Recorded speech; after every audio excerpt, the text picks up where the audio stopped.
Before I begin, shout out to Flex Creator for discovering this. For those who don't know or are not familiar with procedural generation, basically it's an algorithm that uses a seed, either a number or a string, to generate content.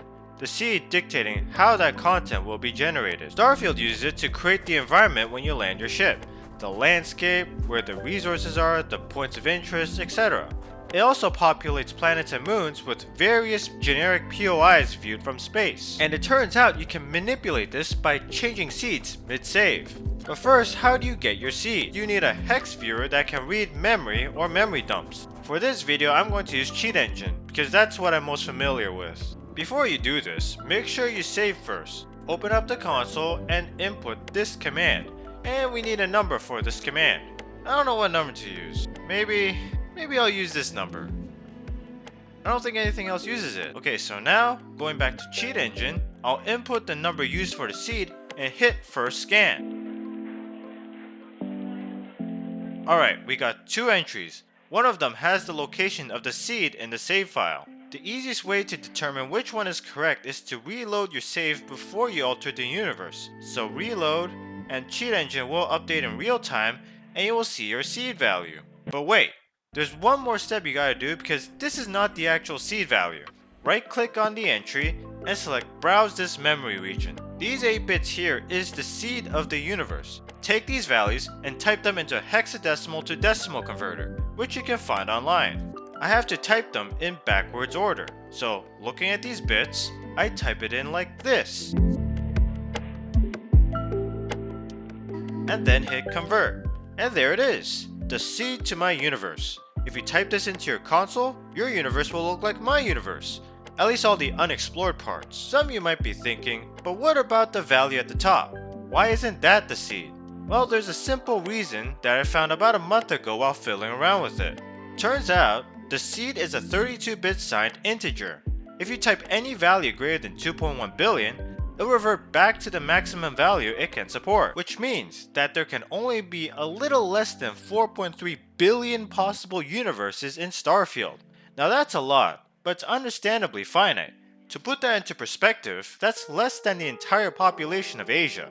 For comparison, Minecraft, the most popular procedural game of all time, uses 64-bit values to generate their worlds, which means it can create this many possible worlds. You can also do this on Xbox. If you have both PC and Xbox versions, which you can get through Game Pass, and the saves transfer between them, you can do the same thing on your PC. What I'm going to say next are spoilers for this game, so if you haven't finished the main story or you plan on playing the game and experiencing it for yourself, then skip to the timestamp here to preserve your childlike innocence. With that out of the way, when fighting other Starborn or interacting with them, either with the Hunter, the Emissary, or yourself in the Unity, they always talk about the infinite. Well, it turns out that's all a big lie, because there's only 4.3 billion of it. To be fair, nothing can be infinite in terms of computers, but when comparing 32 and 64-bit, the difference is in the magnitude of billions. Earlier I said that using this console command will affect all unexplored parts of your universe. But how does that work? Let's say for example I went to the Nicola system in my original seed. This is what it looks like. Here's what I'd see in Nicola 2 and Nicola 5. But if I change the seed to what I used previously and go to Nicola, this is what it looks like. Nicola 5 is empty, 2 still has the scanner anomaly which belongs to a quest so it won't change regardless of what seed I used, but Nicola 4, 1, and 3 have generic POIs that weren't in my original universe. But if I go to a system I already explored like Piazzi, none of the POIs will change because I've already explored that system.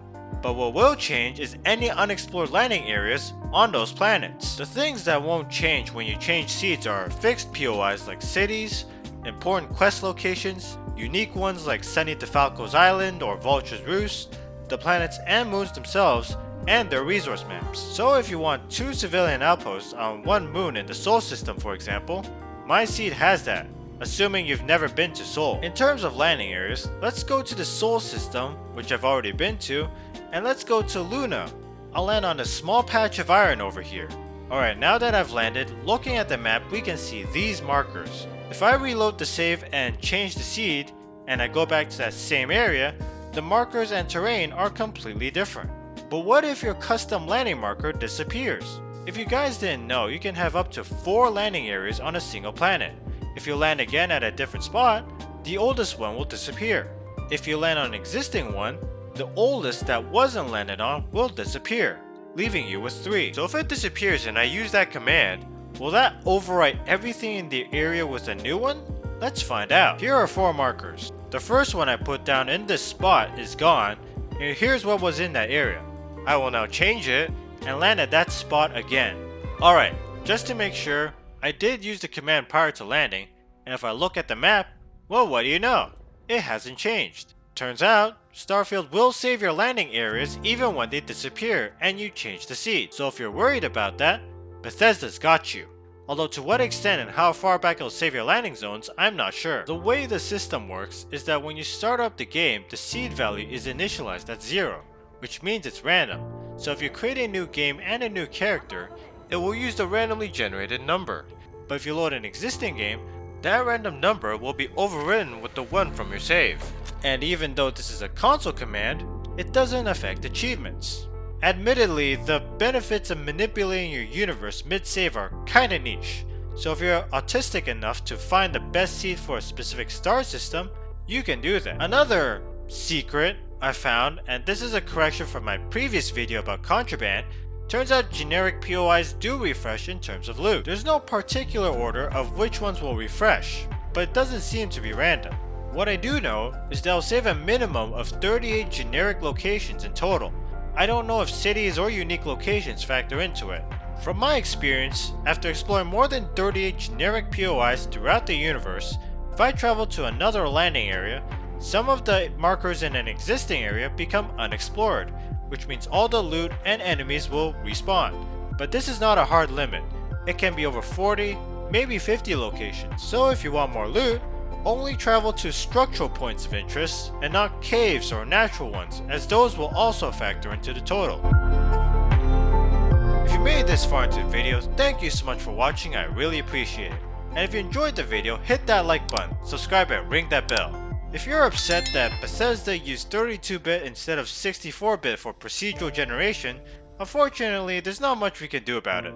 Even if 1 million players were vocally upset about this, which is stupidly generous, I don't think that many people are gonna watch this video. It would require rewriting the whole game to accommodate that. And if I'm Todd Howard, would I rather spend at least a year rewriting the whole game, or making more content for Starfield instead? Doesn't seem like a tough decision, but I have no doubt they'll do the same thing for Elder Scrolls 6, given it's using the same engine. So if you care enough, and perhaps it's not too late, maybe you can apply pressure there instead. Given the limitations of Starfield's procedural generation though, I believe all of Starfield's universes can be mapped out. It'll take a while, but it's totally possible. Speaking of Starfield, what isn't limited is loot. And I know of a great way to get a lot of good loot that's slightly less secretive, and if you want to know how to get it risk-free, then I highly recommend you watch this video right here.